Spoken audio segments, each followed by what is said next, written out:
What's the point of cricket? Boys. Why do you do it? Great cricket is a prison. We're going to look at the perils of sweeping. Where's the good cricketers? The great cricketers. Real Brad.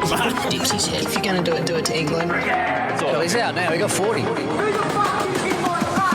Cummins is confirmed out of the first test. Is the sky falling in, or does the cartel just turn them over and go to work? Alex Malcolm was on the show to tell us what the feeling inside the group is as we skewer a side that has lost 3 times in 2 years, while for the first time in the entirety of Ashes 2025 discourse, which course we look over the fence to see what England are up to. Over in India, the girls are doing us proud, completing a perfect record in the round-robin stages of the World Cup with imperious partnerships against England, and Alana King taking 7 for 18 against South Africa.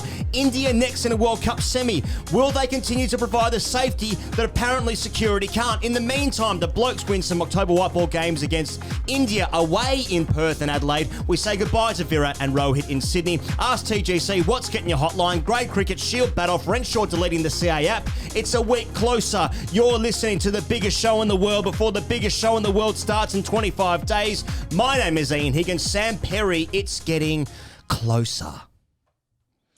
Everything's coming up England as well. Yeah, they're winning. They're winning. I saw OpenAI, wasn't it? They released Sora 2. Is that how I say it? You know when you read things and you don't know how it's said? Yes. You haven't heard it. It's like a new Premier League player. Portuguese midfielder, Sora 2. Yeah. Well, I saw Sora 2 and you can do anything you want with videos. And I actually, the one that came up for me was Captain Cook playing in the NBA. Just dunking.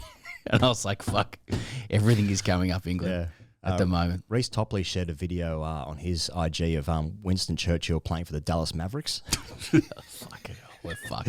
And I'm saying tear down the statues. That's all I'm saying. Yeah. Anyway, no. We're getting closer. News is getting real.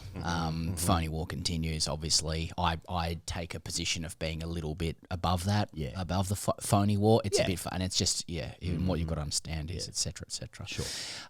But in the spirit of generosity and to put the people's voice first. Let us hand it over to the punters. This is Speak Pipe from this week. Alana fucking King. Fuck yeah. Thank God we have the Australian women's cricket team. They are the only safe thing in my life. The Aussie top order is about to come up against the best England side of all time. Captain Cumdog's fucked his back.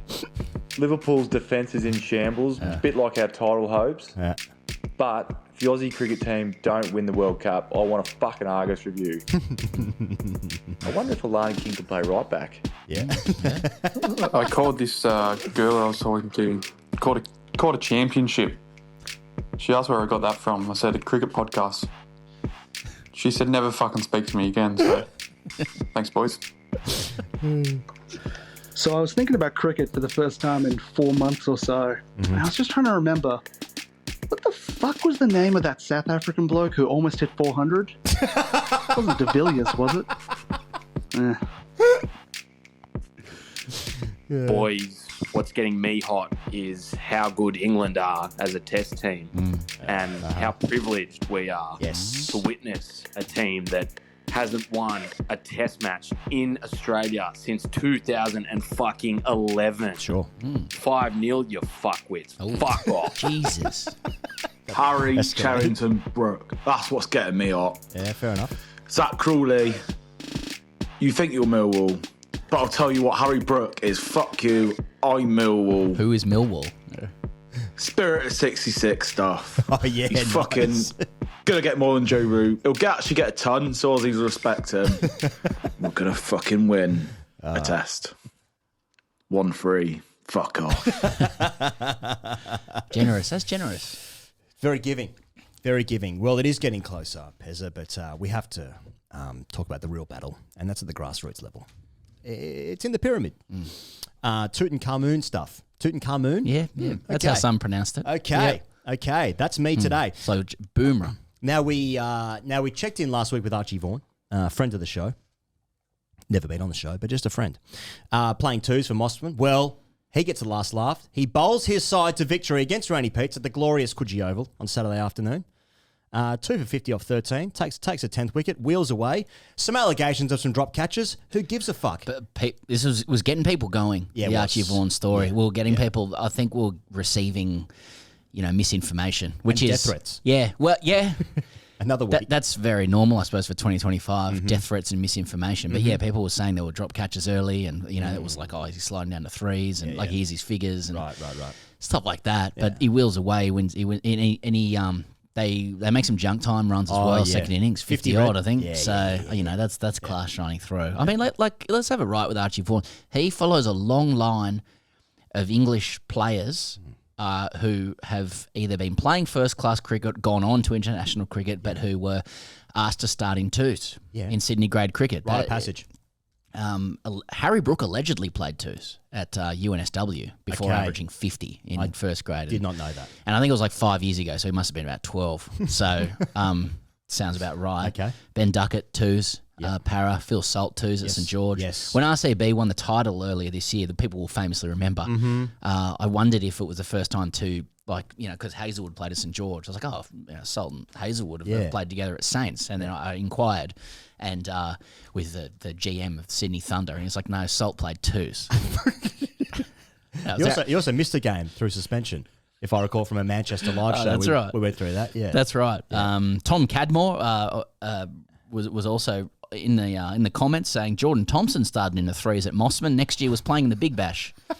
I just said Pete Forrest he runs a tight ship, and I like it. That is actually continuing Australian culture. Well, he the played way for it should Australia, be. Pete. So So yeah, a little bit out of grade cricket there. Wishing Archie Vaughan all the best. What caught my eye this week, Pezza, as I was perusing the 4th grade scores of my old club, Gordon. They were playing against one of your old clubs, Sydney. And Sydney batted first at Clara Oval, one of the finest dog parks in the area. Sydney batted first and declared after scoring 306 after 70 overs. And they thought, we're going to have a little pop at these blokes at the Stags. What grade was this? Did you say? Fourth, yeah. 4th grade. Yeah. 4th grade. So they take an early wicket, Sydney. So Gordon won for spit. Mm-hmm. We've all been there. We've all been there. In that situation. Gordon decides to send it a night watchman. Aditya Punkajabi. Night watchman for Gordon. He finishes with 201 not out. So he opened the bowling that day, at day one, takes 3 for 33 off 11, then puts himself in night watchman, 201 red the next weekend. Now, my big question here is, who the fuck has a night watchman in 4th grade? Has the game gone? Actually, the person who sent this in, I don't know if we had multiples of this, but they also attached Aditya's form from last year, which was playing in Metro Cup and a series of very low scores. So like the point being like, how the fuck did he do this? Yeah. But it's 201 red and a 3 for. Yeah. A very close watch on Gordon this week to see if Aditya goes up the grades. That's what I'm saying. Yeah. You know? Or are they stacking 5s? Does Aditya find himself in 5s next week? Little finals run. I mean, they've only played 4 rounds so far, but... A friend of mine actually when I was playing at the Tigers, was promoted to 2nd grade to assist like 3rd grade to make the semis kind of thing. He was dropped from 3s to 2s basically. And then he scored 100, and it annoyed everybody. Like he showed that he was good enough, and he's like, finally. He spent a lot of time captaining 1st grade later on in his career. But he was pigeonholed at this at our club as a 3s player and middling to lower at best. Yes. And I just recall that the general feeling around the club after he scored 100 in 2nd grade was frustration that it had ruined their plans. See, these kind of people, they frustrate. It's annoying for the rest of us because that suggests that if you change clubs, you will be recognised for the player that you believe yourself to be. Now, these instances are very few and far between because typically you are the level that you've been graded at. Yes, that is the truth for most. But there's the odd occasion where it's like, see, he's actually a state player. It's funny, isn't it? Like does that apply socially as well? Like you're just a solid 6. Out of 10. Yeah, but then you go overseas, grow a little bit of stubble, grow the hair out if you can, etc. And you're rocking around as more of a 7, 7.5, or whatever. That's essentially what changing clubs is. Now, staying with grade cricket, the biggest story of this week, and this is not a Code Sports ad, I promise you. Top 25 players in Sydney grade cricket 2000 and 2025. Well, wow. Shangri-La. What else is there to say? I don't know what to say, yeah. And it is it's a cavalcade of royalty. Yeah. Absolute royalty. And obviously the caveats are in there around you can't have played too much, state or test cricket or some shit. I would have thought that my clubs, one of my clubs, like alumni thread, would have been popping off at this. But instead all that happened was that one guy, a very good friend of mine, photoshopped one of his friends into the actual headline picture, put it on there, and then that friend left the group. That was it. And that's all I needed. That's all I needed. That's good stuff. But congratulations to those top 25 players of Sydney grade cricket. Yes. The answer is Grant Lambert. Yes, it is. That is the answer. Objectively. Yes. But there are some other wonderful players. Grant would have played test cricket for every other country. Grant Lambert's the best player. Best player. Lambos. If you want to come and see TGC live, tickets available in a few cities, Pezza, and guest announcements as well to come. In fact, here they are right now. Perth, where there are 70 tickets left, I believe. Mike Hussey will be joining us on stage. That's the night before the first Ashes Test match. Will it be Mike? And I don't think you're suggesting that Dave will be there. It's someone else. No, that Dave will definitely not be there. But David Hussey will also not be there. Yeah, Mike Hussey or his alter ego perhaps will be there. Thursday, 20th November. That's the night before day one. Mike Hussey. Tickets. 70 tickets left. Brisbane, you get, that's right, former Australian Test captain and the cleanest gloves and skin that this nation has seen since someone else. Yep. Tim Payne will be joining us on stage. That show is sold out. If you want to come, scalpers tickets, I suppose. Adelaide, night one. Jason Gillespie joining us on stage. That is Thursday, 17th December. 60% of that show is sold out, so get your tickets while you can. The second Adelaide show, Darren Lehman, that show is sold out. Melbourne night one, sold out show. Glenn Maxwell will be joining us on stage. Looking forward to that very much, especially after what happened in Birmingham a couple of years ago. And will it be the same alter ego? We'll be trying. We'll be asking. We'll be pushing the. Will he be playing his characters? Now, there's a second show for Melbourne. That is on Monday, the 22nd of December. That's right, the Monday before Christmas. You ain't going to work on Tuesday. Let's be honest. Fergus O'Neill will be joining us on stage. That show is also 60% sold out, so get your tickets there. And finally, at Sydney State Theatre, there on Market Street, where some of the finest acts in the world have performed. And now us. Adam Gilchrist will be joining us on stage Saturday, the 3rd of January. You don't really care what day of the week it is at that stage. Yes. That show is 80% sold out. These shows are going real fast, so get them in. Tickets available at gradecricketer.com or the link in the description of this. Let's not forget, this is our best lineup yet, and let's not forget that we have had the shame of asking some of Australia's best comedians to open for this. Obviously, like in Adelaide and Melbourne, night one and night two, we got Tim Hewitt, night one. Huey, as we all know. Dan Connell, night two. Adelaide and Melbourne, respectively. Goxie in Brisbane. Apologies. I'll never forget Goxie doing his stand-up DOS side stage. He's got him now. He's got him now. Just providing a running commentary on Aaron Gox, doing jokes about Bradman and Morse code.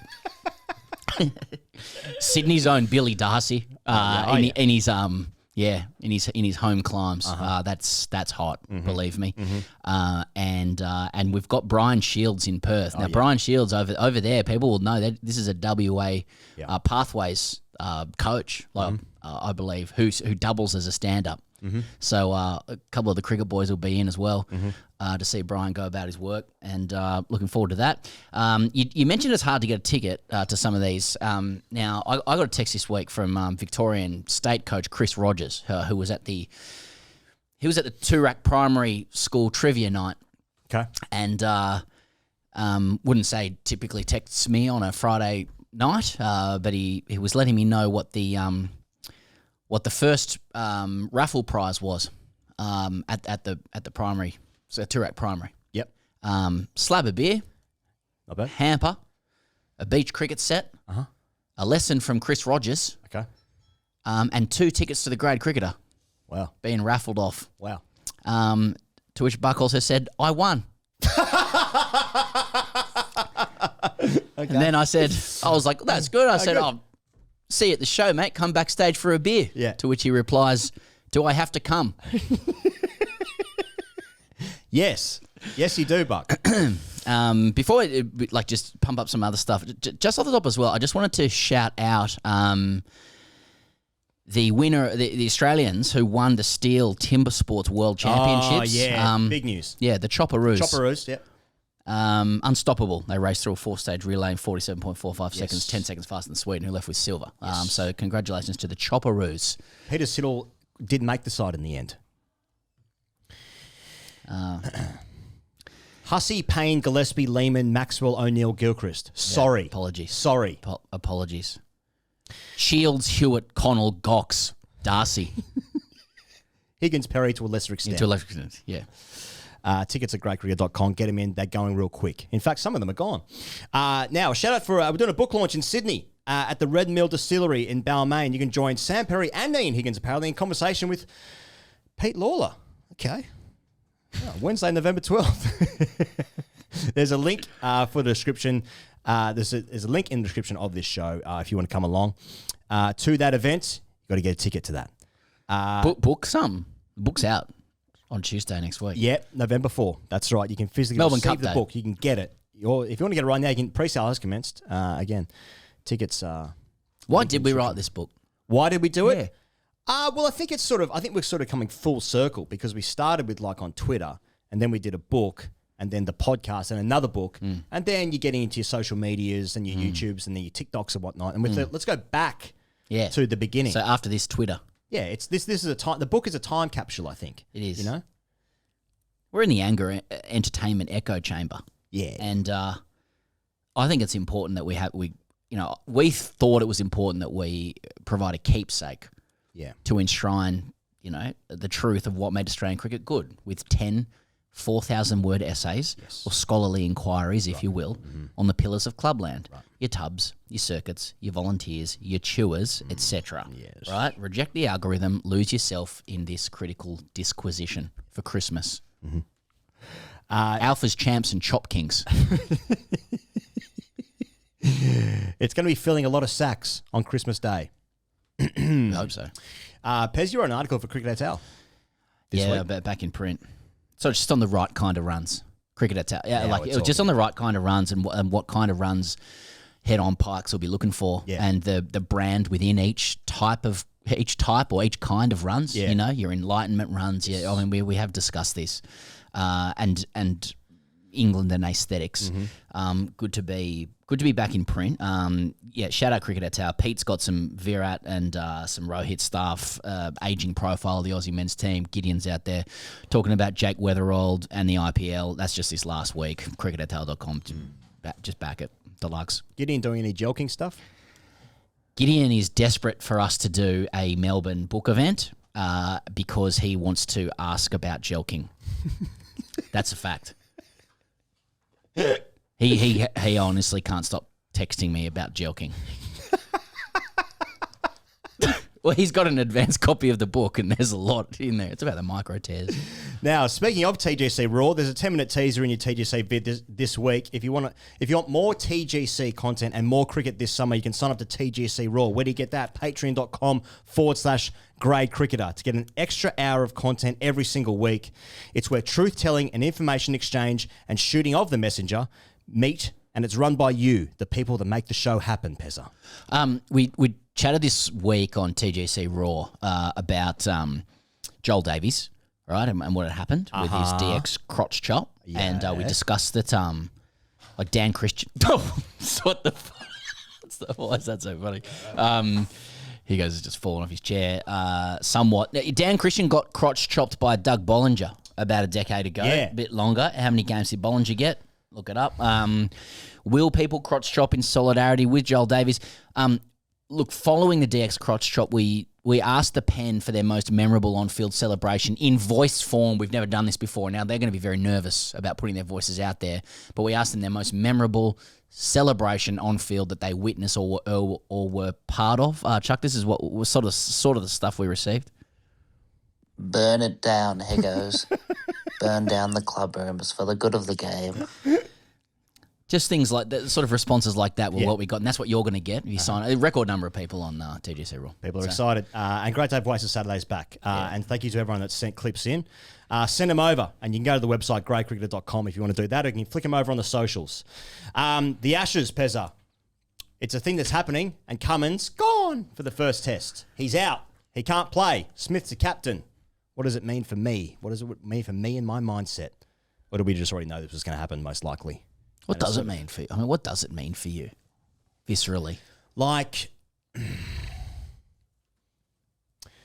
it's not as bad, I think, if I'd prefer Cummins to miss than Smith, which was not an option available to me. I'm not in control of these things. But my point being that, like, I think, Pat Cummins is a very, very, very good player, and the side will be lesser without him. But there is a replacement, I think, in the wings, whereas, like, let's say if Smith, for instance, was missing or a head or something, that's probably a bigger hole that would be needed to fill, needed to be filled. So, like, what does it mean for me? He seems to get Joe Root out a lot. Joe Root's a good player. The team's a little bit lesser than what it would be if he was playing. But I can cope right now. But I've also been, like, drip-fed this information that it might happen, It's like being broken up with slowly. It's like, and now the day has come, it's like, well, probably expecting he was going to miss the first one. So I'm sort of okay with it right now. We had heard that a big call was going to be made this week, so I suppose this is it. That the headlines are already screaming, Cummins concedes race is over for first test. Like, can you? Will there be quiet fist pumps and hisses or yeses across England? Yeah. I mean, one plus side of all this, of the Willy won't he, is pictures of him sweating while he's running, which look like everybody's winning out of that. But the official news has dropped. We were on like a mathematical watch for Perth, 6 weeks out, 4 weeks out. Is he right? So do we start the clock again for the Brisbane test? Is there more maths? It's five weeks and 3 days as we go to where? Yeah. To Brisbane. So is the clock back on? Is Ben Horn and co saying like, well, when's the ball being released from the hand? Yeah. And can we work backwards? Yeah. And contrast that with Steve Smith last week saying Cummins is a healer. So don't forget that. Yep. But on the other hand, Ben Horn's asking a few weeks ago whether he'd play at all. Like if Cummins, doomsday it. If Cummins is out of Perth, I mean, you can surely infer from that he's touch and go for 10 days later. If we're saying this far out, like he's not a chance for Perth, we're ruling it out. 10 days later, might bowl 20 overs. Open the bowling. Is he against the clock now altogether? Is everything coming up England? Given their wheels, their cartel, 90 mile an hour. Yep. No fear of Scott Boland. He holds no fears. No fears. Like England are basically a lock for Perth to go 1-0 up, cat pigeons, and that's on the field. What about even off the field? Yes. And I got to say at this point, big shout out to fellow podcast Stick to Cricket, who had a fan debate with the overlap. Yes. The other day, and we received an email from them. They quote offered us the opportunity. They were offering the opportunity to contribute to the debate. Okay. Yep. By promoting their work on our channels. Okay. Gratis. Yep. They also thank you for that opportunity and the opportunity to find Australians for the fan debate. Yes. That was good. Opportunity. Another opportunity for us. Yep. Maybe we'd catch up later. Yep. So Australia's going to be I learn from Stick to Cricket and their fan debate that not only are they under the pump on the field with Cummins out now, and Boland, who holds no fears, Boland. No fears. Scott Boland, no fears. But the Barmy Army's coming down here, and in this fan debate, where I offered the opportunity to use to promote it, gratis. Finchy, their trumpeter. Now, shout out to Finchy Barmy Army. Firstly, wonderful trumpeter, artist, work with Beyonce, Jay-Z, etc. Can play the trumpet. Amazing lips. Well, Vaughnie, amazing lips. Vaughnie was asking him like, Finchy, what do you got in store for us? This, like, what do you got in store for the what are you going to be hitting Australia with? Yep. Just because the on the field sorted. How are we going to get them off the field? 8,000 of them travelling over. Yes. And so Finchy gave us a taste of what's to come. So given the opportunity that we had from to cricket, to hot lips, to promote to be part of the debate. Yes. This is what the Barmy Army. Like, if you're Australian, just strap in. This is what the Barmy Army's going to be hitting you and the boys on field with. Here we go. Chucky. What do they got? Can you give us a rendition of the Alex Carey song just so we can kind of get into the flow? All right. Carey, Carey, what did your stumping do? We're all crazy over disgust for you.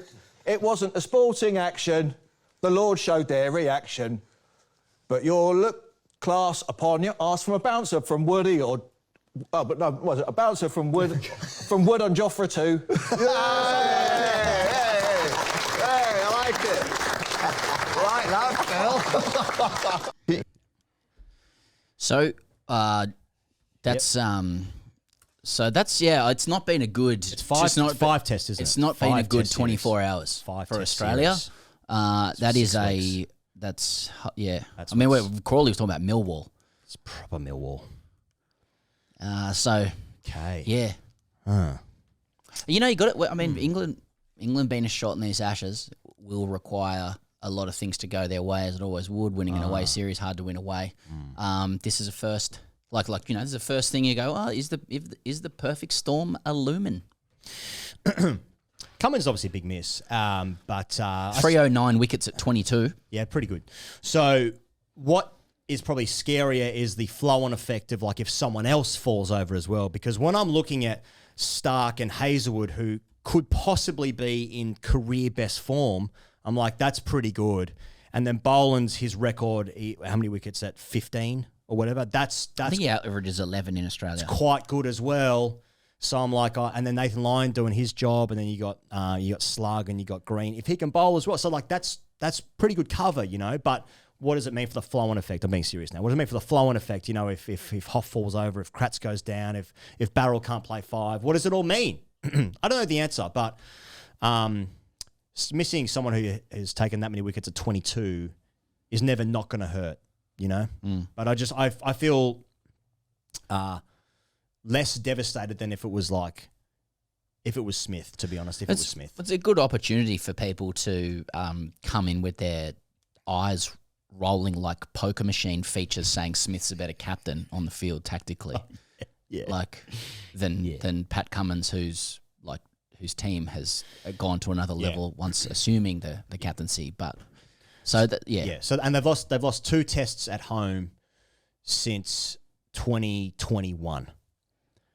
Nah, in all seriousness, I thought when India won the first test in Perth, like largely owing to just one of the greatest spells of fast bowling many of us have ever seen in our lives, but still they won the first test in Perth. I feel like there have been these junctures in this Australian team, given their age, where you can see the cracks coming, and you know, when Gerard Whateley correctly declared that Australian cricket would be in crisis the morning after that game, going 1-0 down in a 5 test series.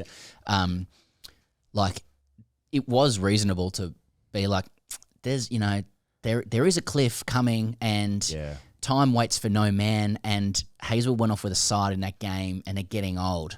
And a few years before that, when they lost the first 2 games of the 2023 World Cup, the same conversation was had. There's just times when they've looked like you can get at them, you can get at the defense. You know what I mean? You can get at them, and it's like quite logical to be like, well, it's been a year since then. This team is older. One of the younger bowlers in Cummins is injured. You know, it's like, will we see more cracks in the Australian side? Are they?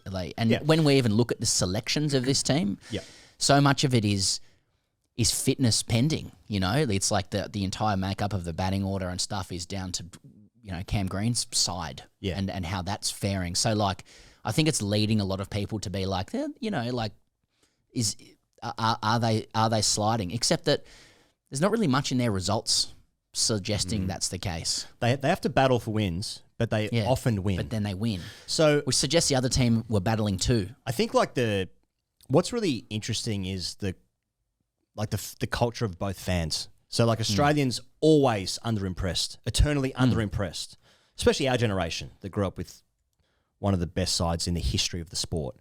England, on the other hand, always looking for something to get behind the team, right? And then so when I think about again, you always go back to that thing. It's so hard to win away from home. And Australia, great record. Of course, it can happen that they could just fall over. It could happen. Of course it could. I think you have to come across like a really, really good side. And like, there's nothing in my watching of England for the past several years where I think, geez, they are a fantastic side. They can pull off results that other teams couldn't. I have seen that before certainly in the last few years. It's a really fun side to follow, no question. Wins and losses, though. They lose a lot. They lose often, and often hoist by their own petard. And there's nothing in the results that they've done which is like they're a great side. I don't know if they're even a good side. And they're like, what I say doesn't matter, but they will have to play in a way that they have never played before, consistently, to win the series. This is all just shit talk, a month before, but it's professional sport and two teams are going at it, and Australia would have to fall over and England would have to do this thing consistently, and consistency is their biggest hurdle, I think. I can see a result where they smash Australia by an innings because they blast them away with bat and ball, and Australia aren't up for it, or whatever happens, conditions don't go their way, they lose a toss or whatever. That can happen because of the way England play. But equally, for England to win, they're going to have to win 3 games, you would think. I mean, they haven't done that. So, and all the talk beforehand so far has been like about Australia, because there are probably more conversations to be had. But I look at England and there are so many holes in the bowling, and look at their top 3. They don't know who their number 3 is, and one of the opening batters averages 28. So there are questions that way as well. It's just fascinating this far out from the Ashes when Australians only sledge their team and England don't do that. They don't even critique it seems, because they're having so much fun, which is understandable given where they've come from. So does that make sense? Like I'm not as convinced by England as what so many people seem to be. Yeah, there doesn't seem to be a lot of critique about whether their style of play and how they're shaping up matches the Australian conditions. Like the conversation seems to be more like closed in terms of like the bowlers are fast and the batters, are aggressive, and everybody's confident, and it's just a mental game for them now. I think we know how Australia plays here and how they like to win. And we talked to Alex Malcolm about that later in the show. He sums it up quite eloquently. But I don't think there's been a lot of chat about how their style works in the fast sideways chest environment. And I actually don't think anyone knows. It may actually work. Chancing one's arm when it's doing a bit might actually work. It might not. And I think we know historically with baseball that, there are some incredible things they can achieve. There's probably an equal amount of times when they manage to fuck it up owing to the same style. So, anyway, look forward to that critique domestically. I guess we'll see what happens. Oh, mate, time will tell. That's for sure. Time will certainly And it'll tell. be interesting. Yeah, that's an interesting point. Time will tell. So, there's been a lot of critique of Sam Konstas in the last week. I just wanted to shout this up. And shout out to the grandfather of Australian cricket, Alan Porter. Sam Konstas, I've only ever seen him play a ramp shot. Can he cover drive or anything like that? I love this shit. We just haven't seen anything but Konstas constantly play this bloody ramp shot. It's a handy shot to have in the kit bag, but I'll be leaving it there for a while until I got a few on the board. Yeah. Just stop the ramp shot. Just give yourself a chance to get yourself in, and just conventionally playing. There's lots of ways to make test match runs. You don't have to play the ramp shot. He's good enough from what I'm hearing, but I just haven't seen it yet. Now, I don't think there's anyone among us who can query the observations of the great man of Alan Border, and I'm being legit in that. And if you want to pair that up with Hilzo's ramp... now we're talking. Ramp instructional this week. Instructional, yeah. Then you've...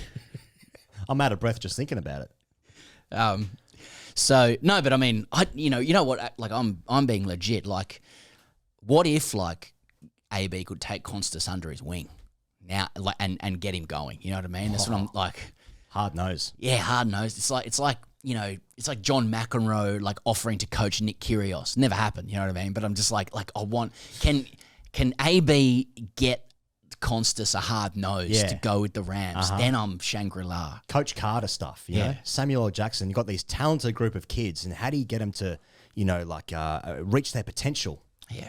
So I think AB speaks for a lot of people.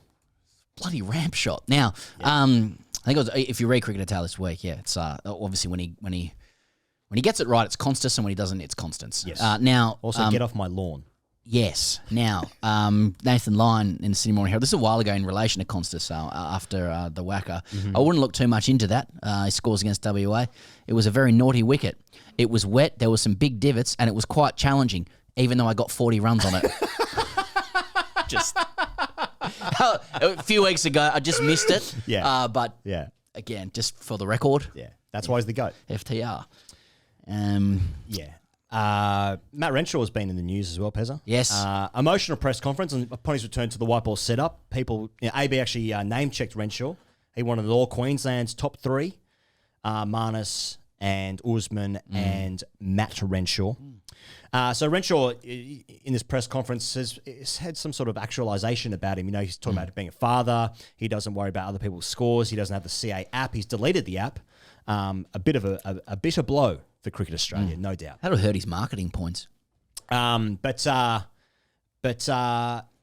he wasn't watching competitors on the app as well.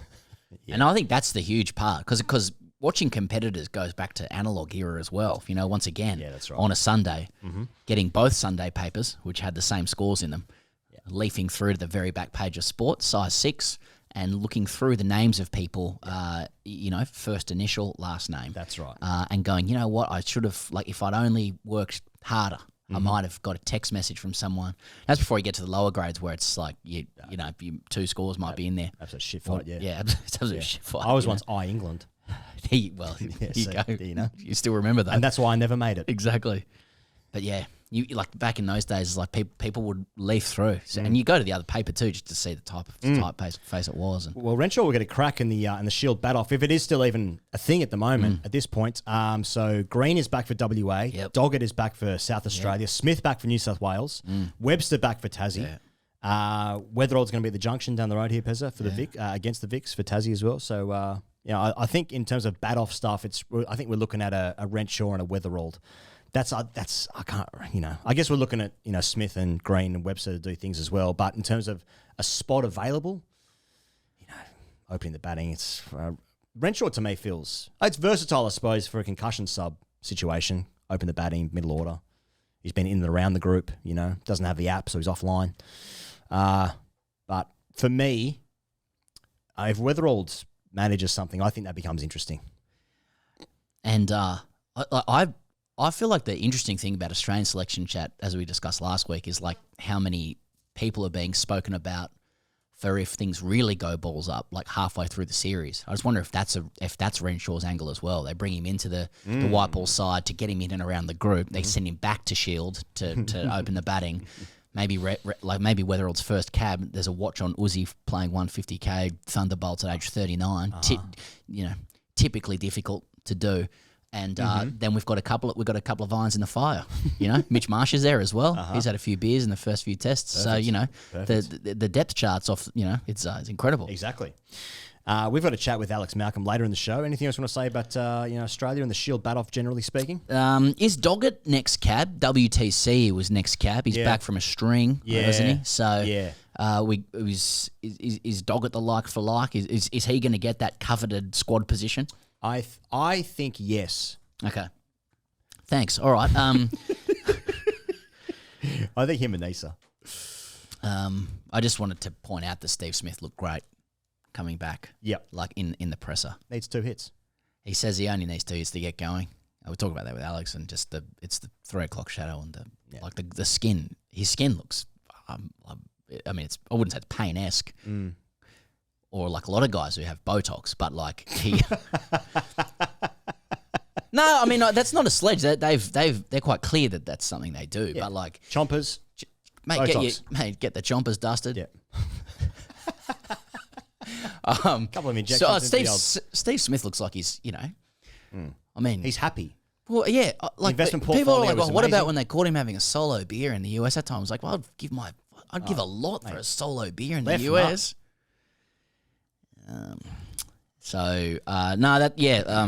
That's it. Smith, he will be skippering. He's obsessed with golf now, not cricket, and he sleeps. So he's good luck, England. Yeah. Bumble says 5-0. So there's that. England obviously over there in New Zealand at the moment, where it is wet and windy as fuck. The T20 series was effectively washed out. England won the second game, though, handsomely after they scored 236 for 4 in the first innings at Christchurch, thanks to Phil Salt and Harry Brook. Harry Brook stroking him nicely at the moment against the white ball. In terms of so England got 7 seamers over there. They picked 7 seamers for the Ashes. Only Bryden, Carter, Jofra are in the white ball squads over in New Zealand. They're micromanaging those loads. So Cam Ponsonby actually wrote a good article for Cricinfo this week. He's been talking about how early these games are being played in New Zealand. So basically, there was a Chapel Hadley series before this in New Zealand, white ball games, where they were competing against the fucking Bledisloe Cup. Mm-hmm. So there's that. Then this is what Cam said. The rest of New Zealand's season consists of West Indies arriving for a multi-format tour in November and South Africa arriving for a white ball tour in March, which will clash directly with the IPL and be without several high-profile players for either side. This coupled with the white ball series in Australia, where it just seems so early to be playing cricket here, and the decks are pretty lively. I mean, I've been getting fed footage of people in New Zealand getting blown over on the street. It's been so fucking windy. I mean, it's 15 degrees in Melbourne today. There was a tornado here yesterday as well. I don't know if you saw that.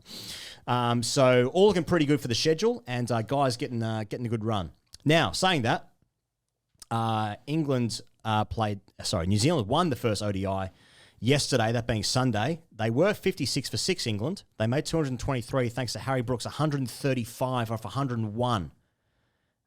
We got some audio here of how he assessed his innings midway through. Oh, you stupid gimp!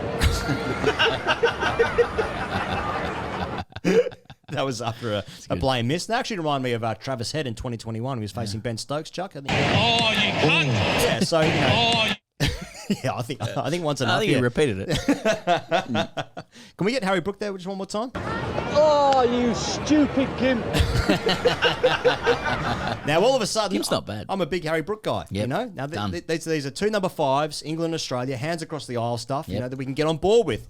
If you're having a go at yourself that much, that's something I can relate to. You know. Now, Daryl Mitchell hit 78 reds to guide New Zealand home, so that's all good. But yeah, wet as fuck in New Zealand. But and it looks hard over there. But like Harry Brook, couple of runs. Yeah, New Zealand destroys England, wins with 80 balls to spare. That's right. Fuck, Brooks good. Is that? I mean, and he is. I'm talking to myself. And he is. No, I mean that is the tenor. It was a special innings. It was like, I mean, the percentage of runs he scored over the total is incredible. Yes. But I feel like there is a kind of it's sort of emblematic. Like of how they play. Like someone comes off, heaps don't, and and they lose, and the outcome is middling. But the approach is so low percentage. Like someone will do something extraordinary, and you go, "Oh fuck, that's amazing!" And it is. Yeah, it's like Ange Postecoglou. I like him. You know, you become zealous, likely defensive about it because the feeling's awesome. So you gotta you got to walk in the shoes a little bit. I mean, and Harry Brook is amazing. Yeah. I noticed that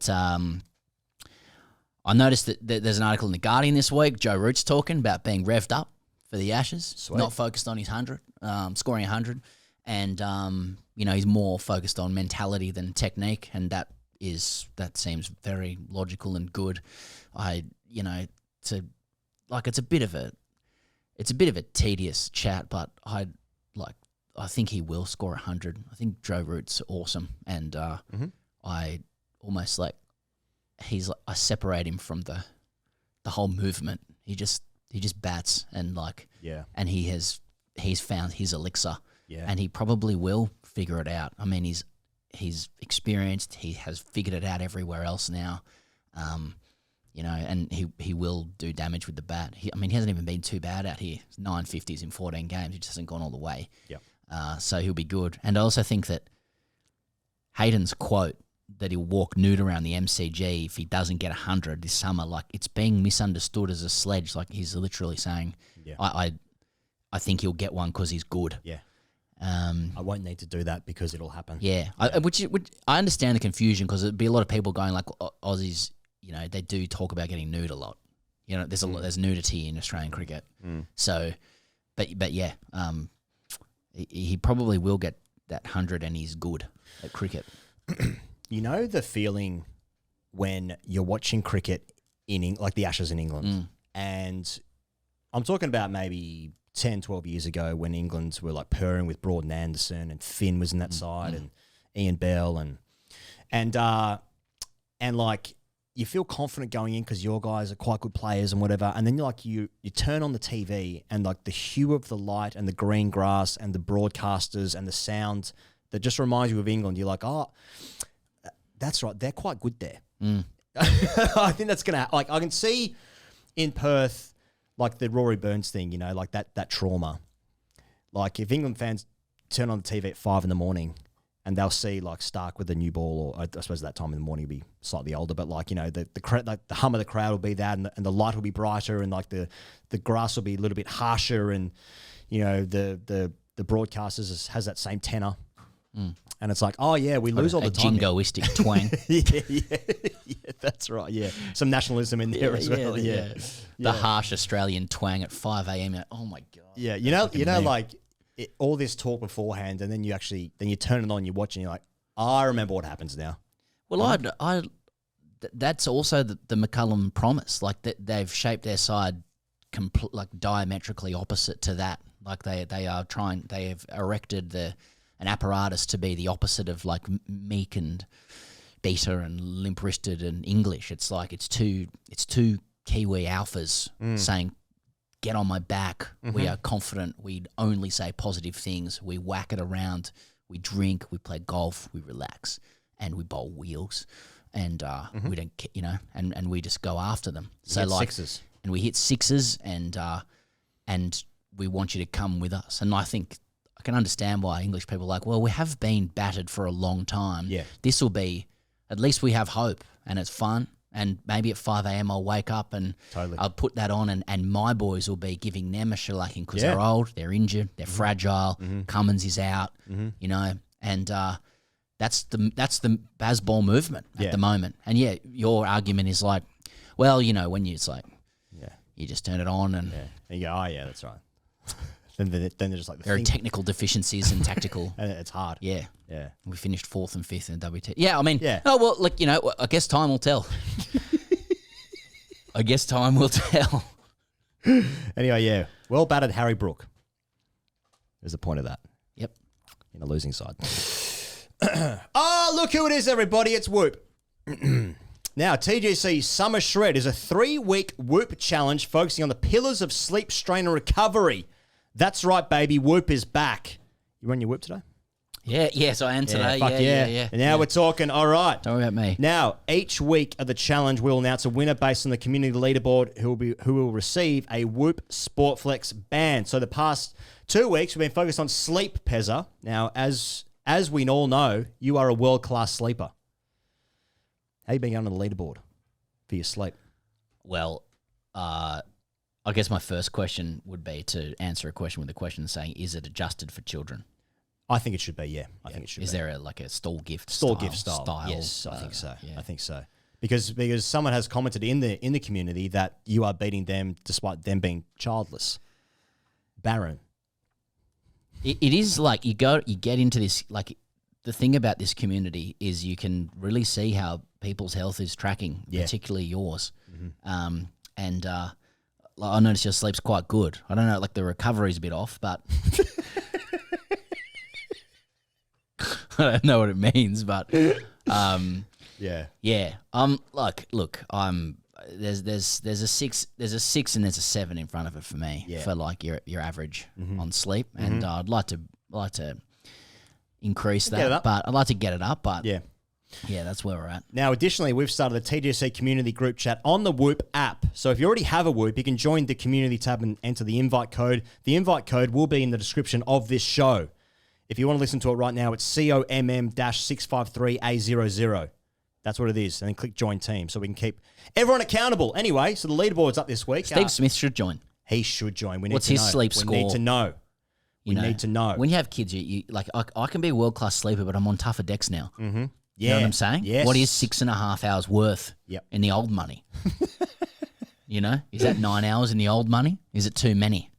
The chat is good. Yeah. The Whoop chat. I got shout out to Hamish. We're just asking how people's weekends are going. Yes. Hamish said, I watched a guy yesterday celebrate the team 100 runs by raising his bat thinking it was his 50. Then realised it wasn't, so he starts to yell out, cancel that, while signalling a dead ball to the dugout. Most village thing I've seen in cricket for a while. He ended up on 43. You can join the Whoop community. Go join.whoop.com/the Grey Cricketer. Again, link in description of show. The next 7 days we're working on is strain, Pezza. So nothing says strain and working hard like a day in the dirt. Go on, sorry. So the winner of the strain challenge for the next 7 days is going to get a Whoop Sportflex band. Are you throwing balls to a high grader that doesn't know your name? Is it an early tea time? Are you shifting tin midweek so you look good in a training singlet? Those are going to be the winners this week of the strain challenge on Whoop. So I've noticed like you get through quite a few calories in strength sessions. How do you do that? Like, are you in there for 3 hours? People want to know. I'm there at 4 a.m. It's when my day starts after I put a banana skin on my face and then do some ice bath stuff with Evian water. No, but like I've run like 10 Ks and then I've seen you've done more calories with strength training. Right, What's doing? Well, I think with fitness trackers, you don't need to You can game it. You can game it, yeah. It's like getting into my cricket. Not particularly accurate with like the calories burned situation. For me, I've used Whoop for like 18 months, 2 years now, and it's like the best thing about it for me is like the sleep tracking and just general like your heart rate variability, that sort of stuff, and your output as well. You can use it as an output marker. That's what I use it for, and I find it better than other products available. That's why I've used it for a couple of years. So, okay, well you've dodged that. I have dodged that. Yeah. Yep. Cool. You can join with the link in the description. Let's talk about the Women's World Cup, Pezza. And look, we'll start with the grim news. This is by Tom Decent in the Sydney Morning Herald. 2 players in Australia's World Cup squad were allegedly stalked and touched inappropriately while in India for the Women's ODI cricket tournament. CA confirmed on Saturday night the incident had been raised with police after the pair were followed by a man on a motorbike while walking to a cafe in Indore on Thursday. The man was later reportedly identified as Akhil Khan by the Times of India, the Economic Times, and ANI Newswire on Sunday morning. Khan has prior criminal cases registered against him, and an investigation is on in the case, Indore police told the Economic Times. Horrendously grim stuff. You obviously hope the team is okay. And I don't even know what else to add. But I have seen the footage of the guy being arrested in. Well, they paraded him. And he couldn't walk, and I don't know. He was in a cast. Well, he was either there's no need to speculate, but I'd imagine it'd be hard to be on a motorbike in the state that we saw him in later. Mm-hmm. Yeah. Make of that what you will. But in happier times, Pezza, the team is going so good again. They are going so well that we're now, or I am anyway, thinking about the place in the history of sport, any sports team, because it's like they are so much better than everyone else. Doesn't mean they win the World Cup. Hopefully they do, but they've been vulnerable at different times in the games, like the men's team, and then they win. They just win. Someone just figures it out. They are purring at the moment. Like what was it? Ash Gardner, Annabelle Sutherland put on 180 against England to win that game. Ash Gardner, second 100 of the tournament, red. Alana King, 7 for 18 against South Africa, hit the stumps 4 times. It was so good. It was funny. Like you're looking at it and it's funny. And so like when I think about every time we come to this show and we talk about the women's side, you run out of things to say because they're so good. Which is unfair because you should just be praising nonstop. But it's almost got to a point where it's like, well, no, I don't know what else to say. Well, they need to win. Well, there is that, I suppose. The finals is Sunday. They do have the matter of a semi-final against India in a World Cup where India's at home and ran them very close in the round-robin fixture. So, despite all of these incredible victories and records broken, will we remember any of it? Well, that whether they win or not that's an issue with our brains. But like, I remember Kingy 7 for 18. Even though, I take your point. Yeah, no, he won't. But Kingy 7 for 18 was hilarious. I mean, the skill and the Ian Bishop's favourite player, by the way. There's a lot of our favourite players. Well, she is incredible. Yeah, Alana King. She's an incredible bowler. Yeah, the technique, the revs on the balls. It's always at the stumps. I mean, like when you 7 at the front of figures. That does a lot. It's fast. Also, when you're seeing the stump come out of the ground to a leg spinner, I'm into that as well. Hilarious, complete deception.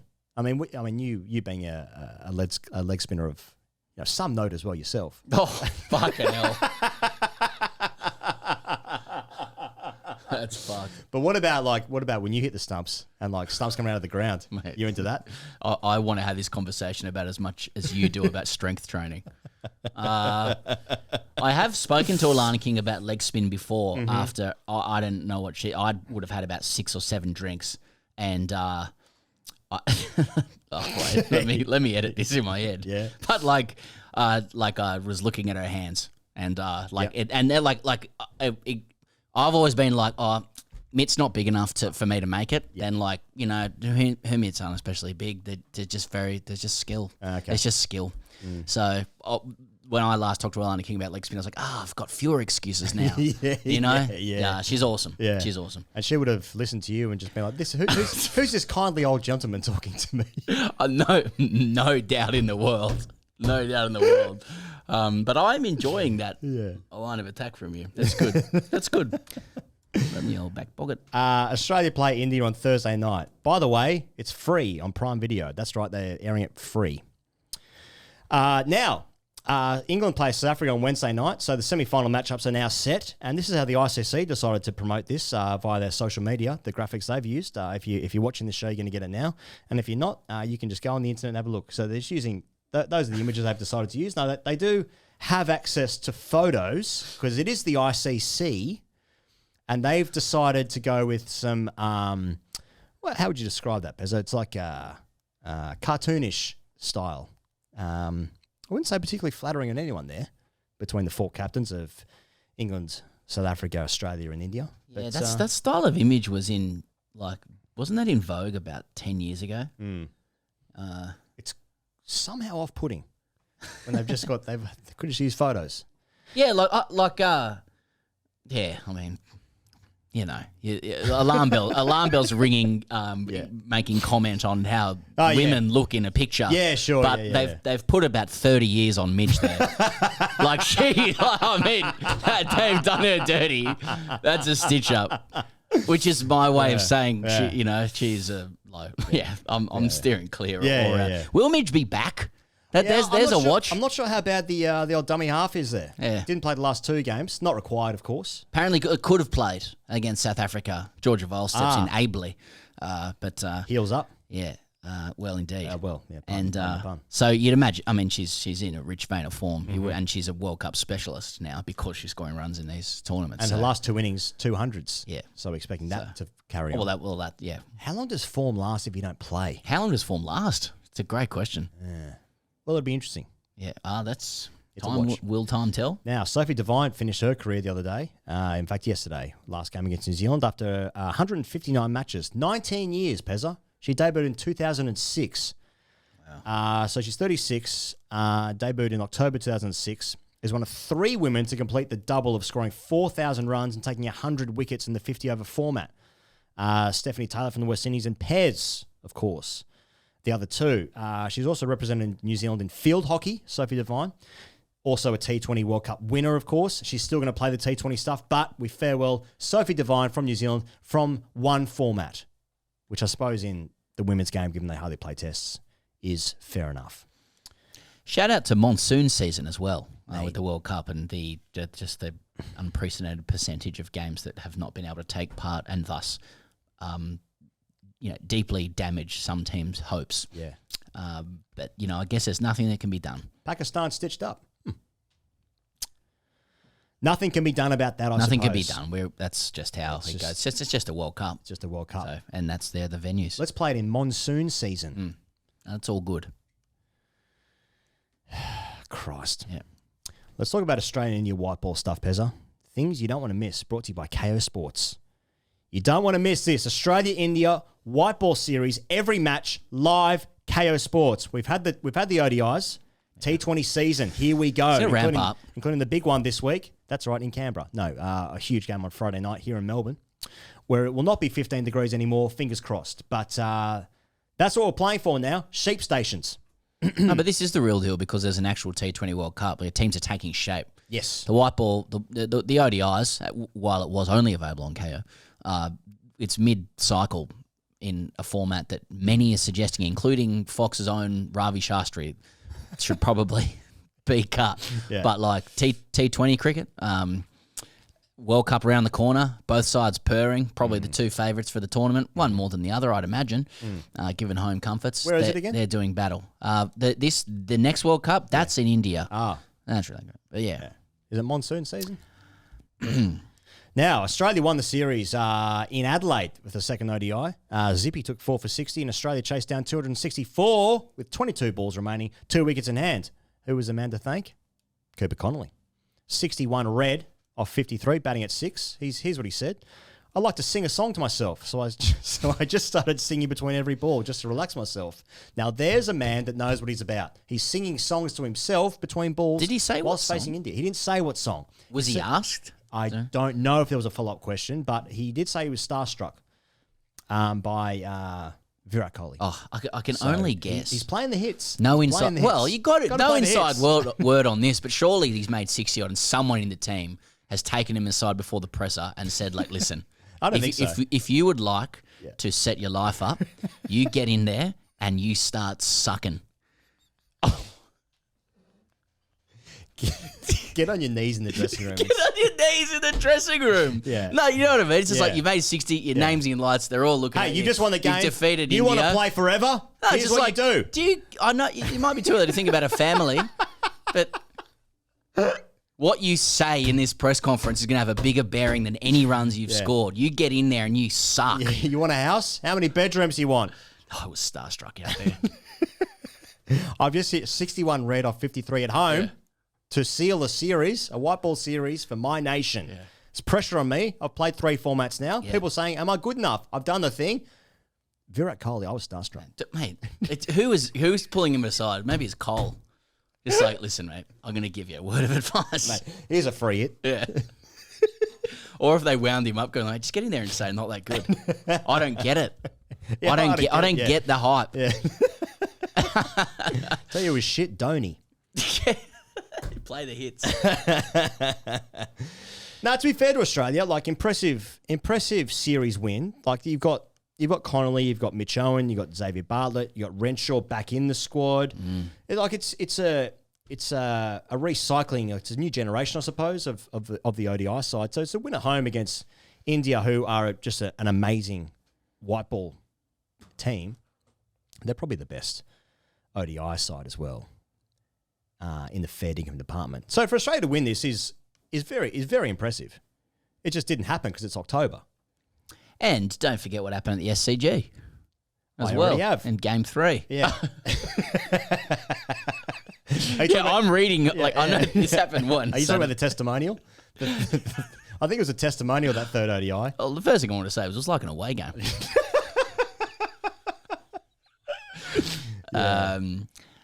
No, I have to say, there is like, turning it on, the aesthetic of SCG one day, it must be a child thing for like us being from, there's something about it for me. I feel like when I turn it on, I'm like, I know that ground. I like it before you even see what ground it is. I'm like, something with a light or something. It does a lot for me.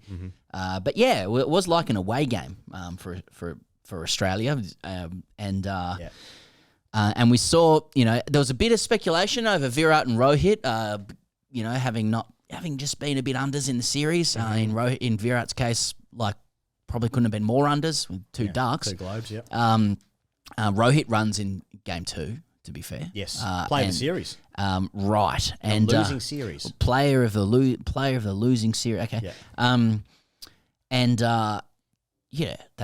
They turn it on, and you could say like, well, were the Aussie boys playing 4D chess?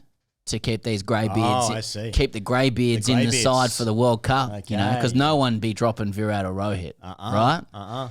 You know, well, Rohit dropped himself in the Test side. Yeah, they'll drop themselves, right, when they're ready. So have the Aussies played 4D chess and ensured that they're taking two 60-year-olds into the 2027 World Cup, right? Or do you prefer to think what I think, which is like they're fine? Or as Harsha said, Rohit and Virat haven't come back; they just never went away. Nice. Well, they get their victory lap either way. So Kohli goes past Sangakkara for the second most runs in ODIs. 1700s for Rohit equals him with Sachin. Kohli has 28, which is outrageous. 50 hundreds across formats for Rohit. Only 9 batters have done that. 9 batters already feels like a lot, given that T20s internationally is not that, like it's pretty new. But 9 guys have already got 50 international hundreds. It's still a good achievement, don't get me wrong. And yeah, I enjoyed Alistair Nicholson thinks that it's footy season still, saying on Triple M rocks footy. That's pretty good. saying to Mitch Marsh. And then Mitch Marsh said it's a good away series win. So in Australian mind, like Australians would have been desperate to get those tickets for Sydney. They would have been desperate to get them. Couldn't How'd they get them? Couldn't get them. How'd the Indians get them? Don't know. I have seen former international cricketers pose that question on Facebook. Okay, it's interesting. You know, how'd they do that? I mean, I think they just jumped online and got them, personally. Or walked up to the gate on the day. I think during the second innings. I think they've gone, you know what? I like watching my team play one-day cricket. Love it. I think there weren't as many Australian fans there because they don't like it as much. Yep. That's my personal view. Interesting. That's interesting. Be careful. The world can... Now, anyway, the T20s do matter, and they start this week. I am excited about the T20s. The only place to watch that, of course, Where? Every match live on Kayo Sports, all with no ad breaks during play and in 4K. Now, during this series, Pezza, we are giving away tickets to the Gold Coast game. That's right, we're giving away tickets to the Gold Coast game. So value. So sorry for the value. So it closes. This competition closes Wednesday morning, 10 a.m. Queensland time. So go and enter now. How do you do it? Well, there's a pinned post on TGC's Instagram. You go there, you like that post, and you got to follow Experience Gold Coast and TGC. And in 25 words or less, you can comment why you and your mates should be going to win a family pass to the T20I Australia and India match on the Gold Coast, $1,000 in accommodation, $1,000 Webjet flight voucher, $600 Experience Oz voucher. You can also go to greatcricketer.com/Gold Coast if you want that. So that's the 4th T20 coming up.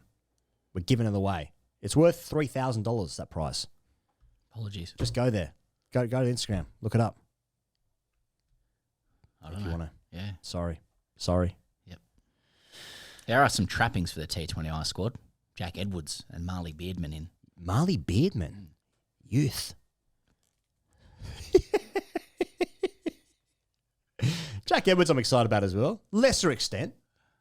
Trappings. Yeah, it's so, chuck a salad. Chuck the colours on. For sure. Yeah.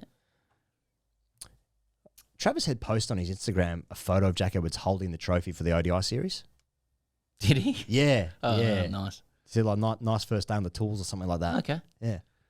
So they like Marley Beardman, don't they? I like Marley Beardman. Youth. Australia's team. It's going to be a good test for them. Because they're properly like building for a World Cup, and they've won a lot of games, and now they play against the best team. Yeah, what's it? It's like they won like 15 of 16 or 16 of 17 or some shit. Yeah, that's true. Against what will be the favourites for that tournament. So it's going to be good. Wednesday night Canberra, I believe. MCG. Friday night MCG, 100,000 people. We'll be out there.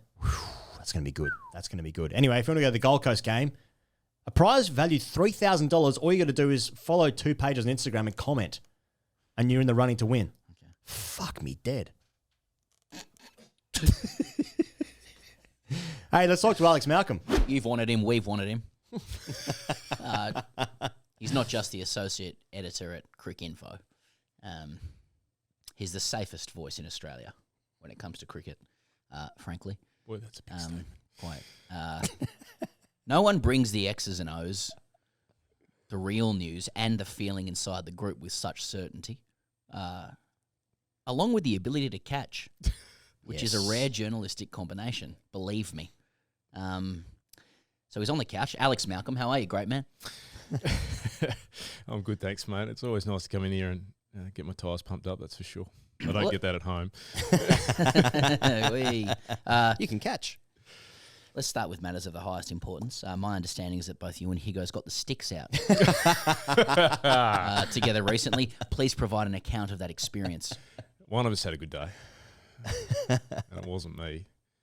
Old Ned Kelly Higgins over here, one of the great bandits playing on. He's a bit of a bandit, isn't he? 38 points, didn't even play that well. Clip it up. 15 handicap my ass. Anyway, it was very impressive. He played well. Higgers? Higgers, yeah, I had a good day. Alex strikes a clean ball. Enough said. Oh, my God. We had a beer afterwards. Talk shop. Like, can you both open your mouths fully when you're talking and just get the fucking octave where it normally is? We didn't make eye contact for 18 holes. We knew we'd been hoodwinked when he had 20 on the front nine.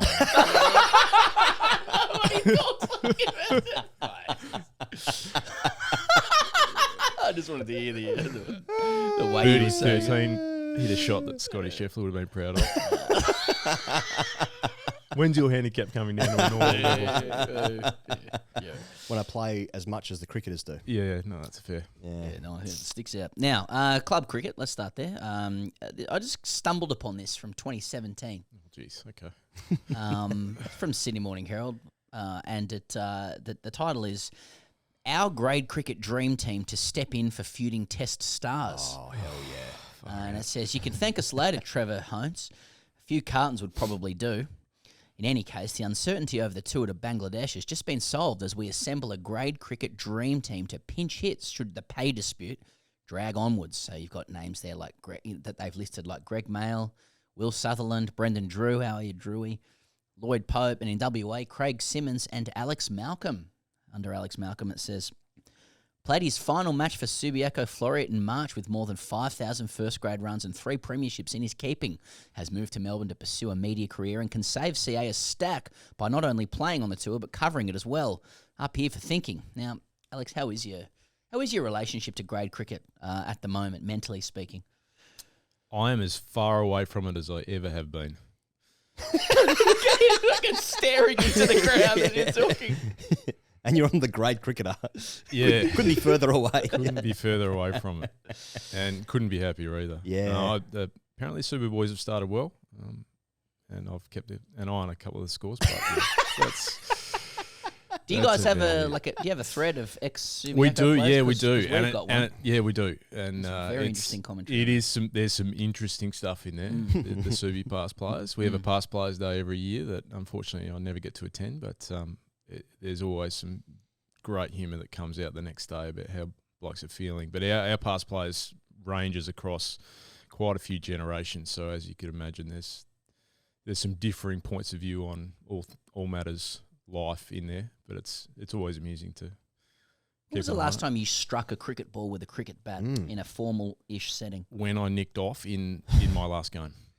So literally that outside edge is the last time I touched. Bat on ball. Can you still feel it?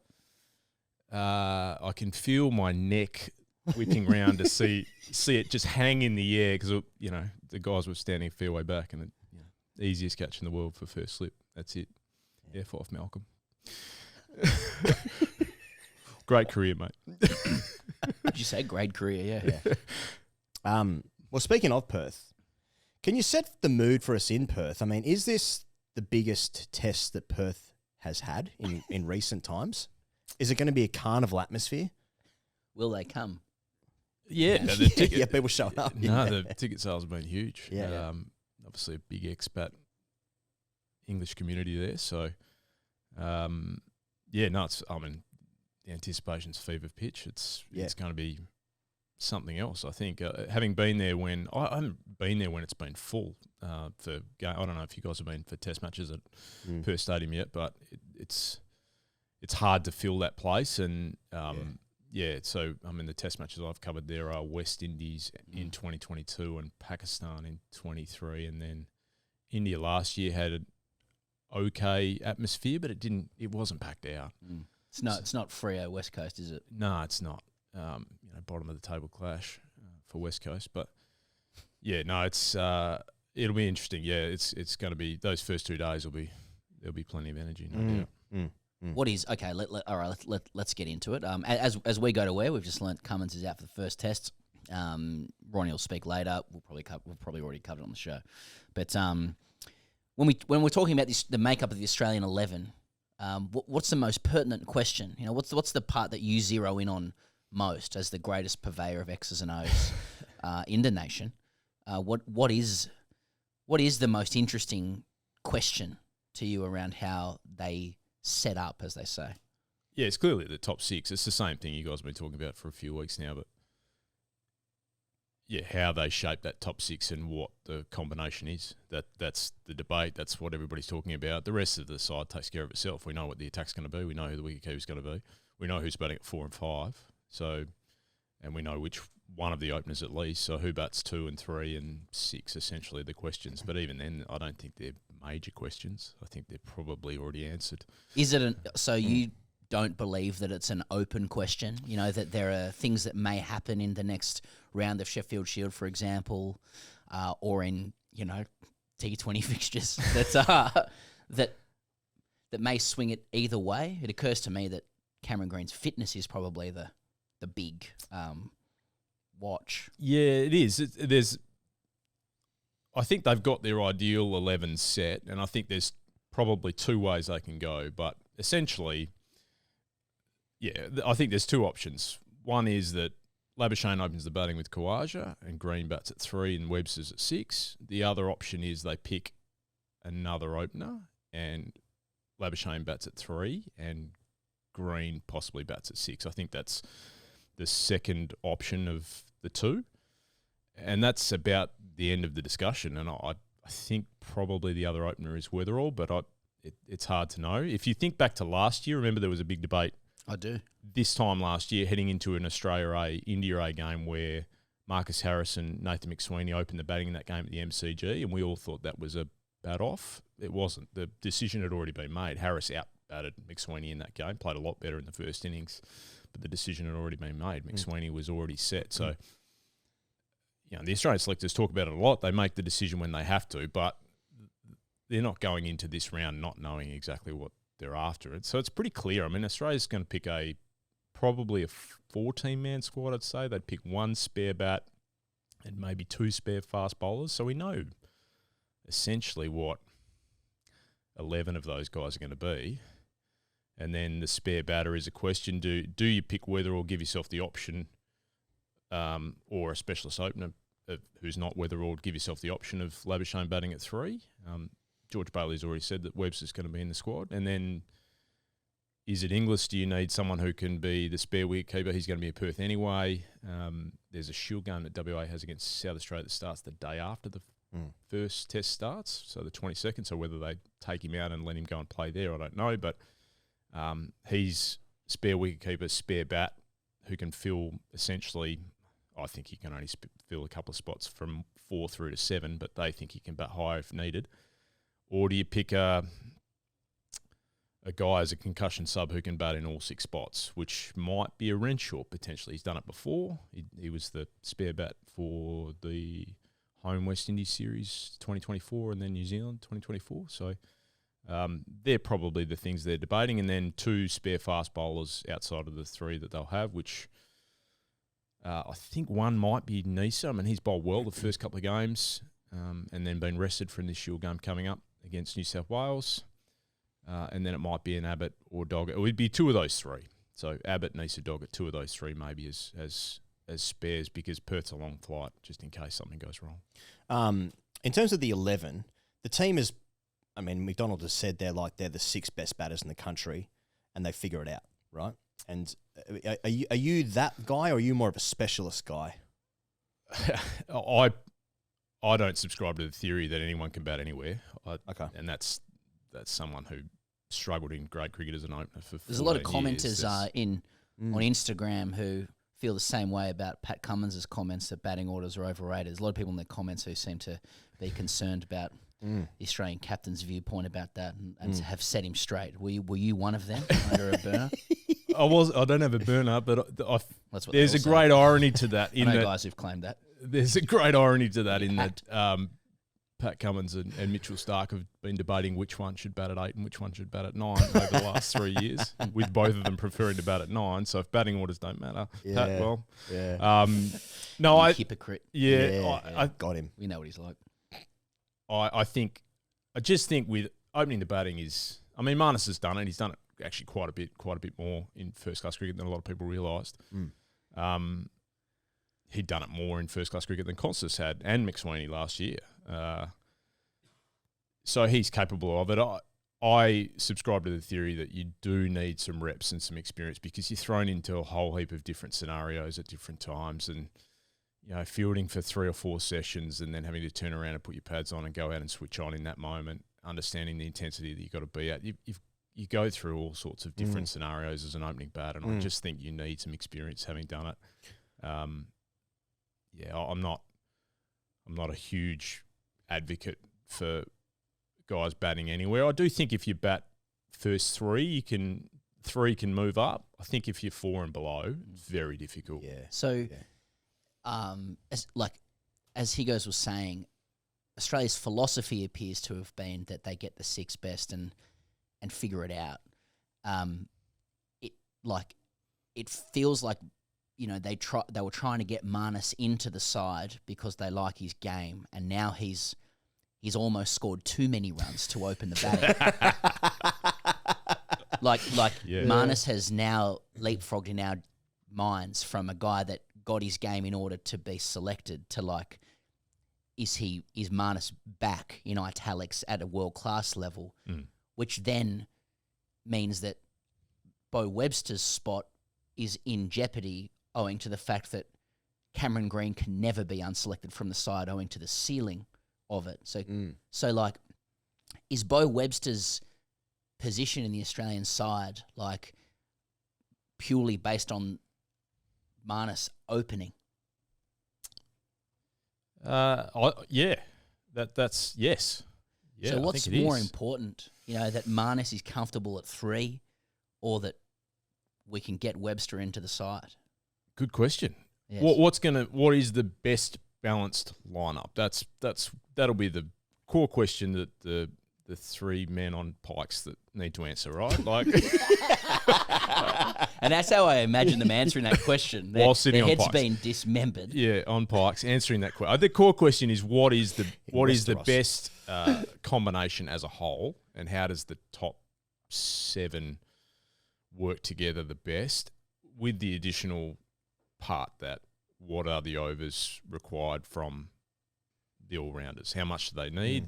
There is a thought that certainly early in the series, with the big gaps between the first 3 tests, that potentially they don't need that much all-round support.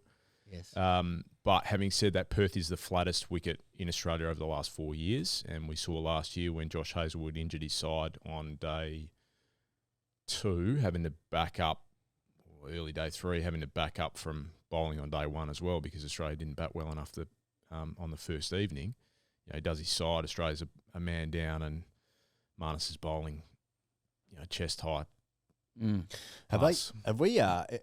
the problem as well that with the opening spot, let's say it's between Konstas and Weatherald, probably the most likely at this stage? Yeah, I think Konstas might have been ruled out of the running. I'm not 100% sure on Yeah, that, sure, but sure. it looks like it would be hard to pick. Silverwater jail ton this week? Goldfish brains? Gabba, actually, which does Actually, actually... test venue ton. Yeah, that's test venue ton, that's Not right. pink ball, though, which of course it will be. It's very hard to know which ones go.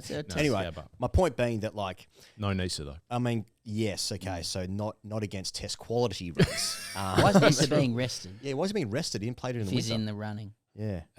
Because he's in the running.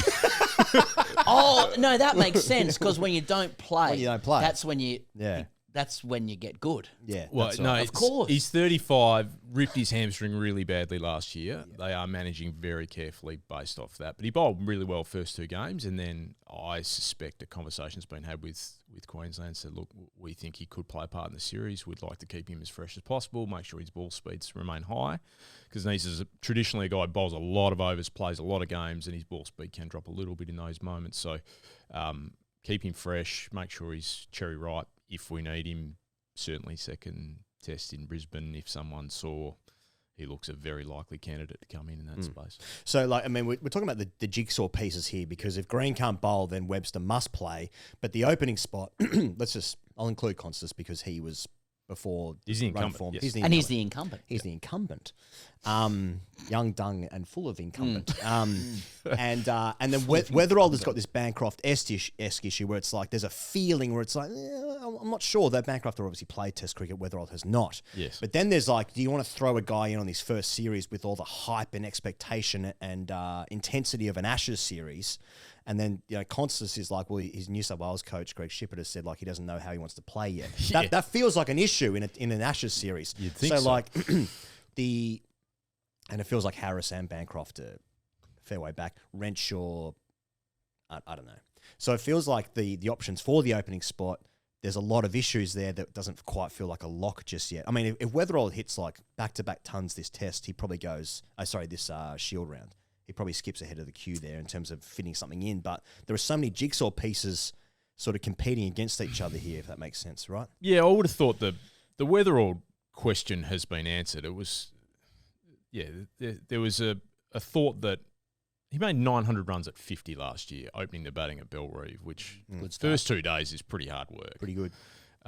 That's outstanding. Then had a good I'm series. listening. That's for Australians. So that's I'll, right. I'll learn his name. I'll have a look at it. And then the question was, okay, he's done it. He's done that once in his career in a 10-year span. He's had some good seasons for South Australia going back, but these are seasons where he's averaged sort of 40, and that's in the years when the wickets were pretty good. His last 4 years when the wickets haven't been very good. It's worth noting that there's a lot of talk about why we haven't got any depth in Australian batting. If you dig into the numbers, opening batters averaged 30 in Shield cricket in the last 4 years. 30, right? Yes. So that's techniques, right? That's T20 cricket.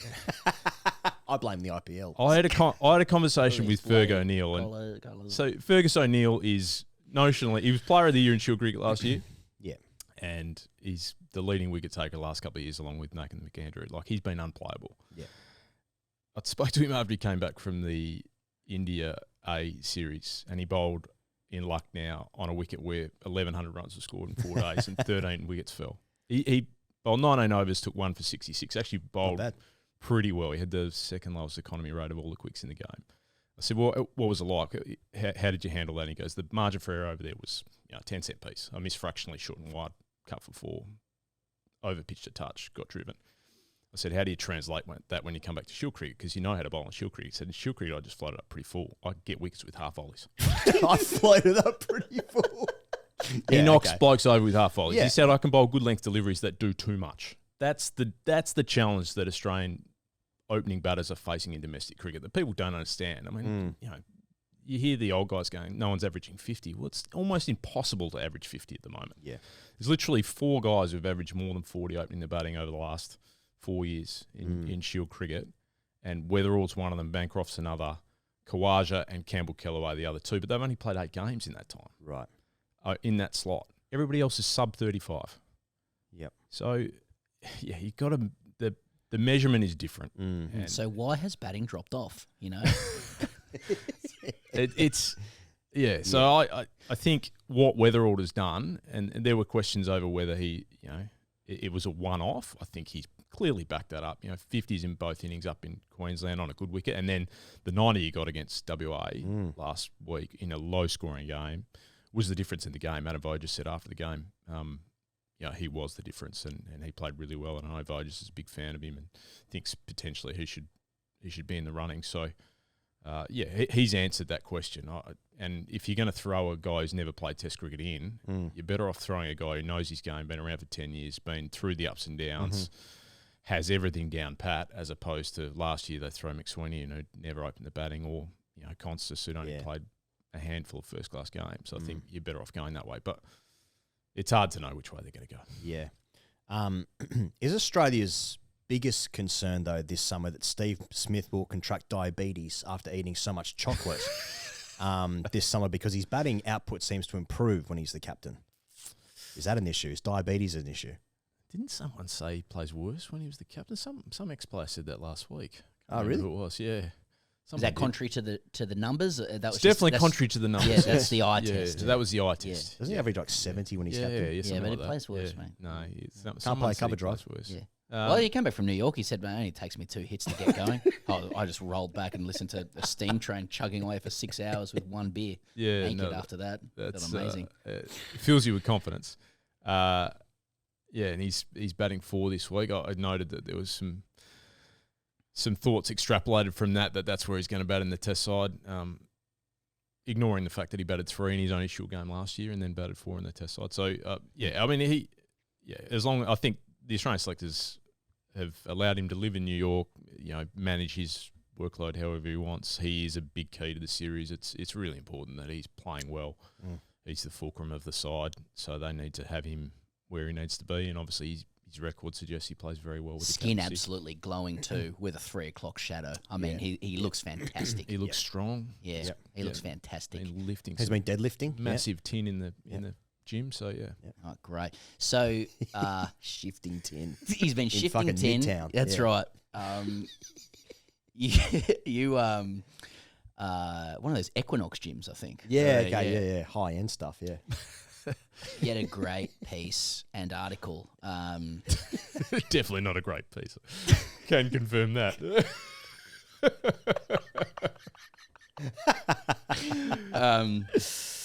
Just speaking to the numbers around batting in Australian cricket.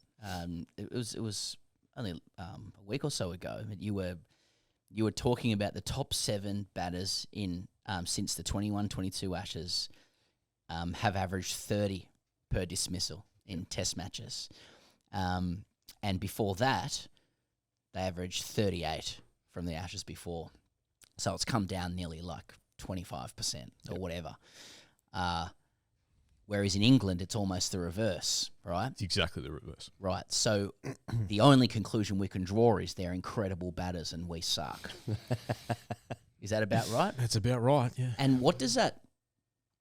Because here's the thing I want to talk to you about here. Like, I feel like in the let's call this preliminary Ashes discussion in the last couple of weeks between people... Quote unquote phony war.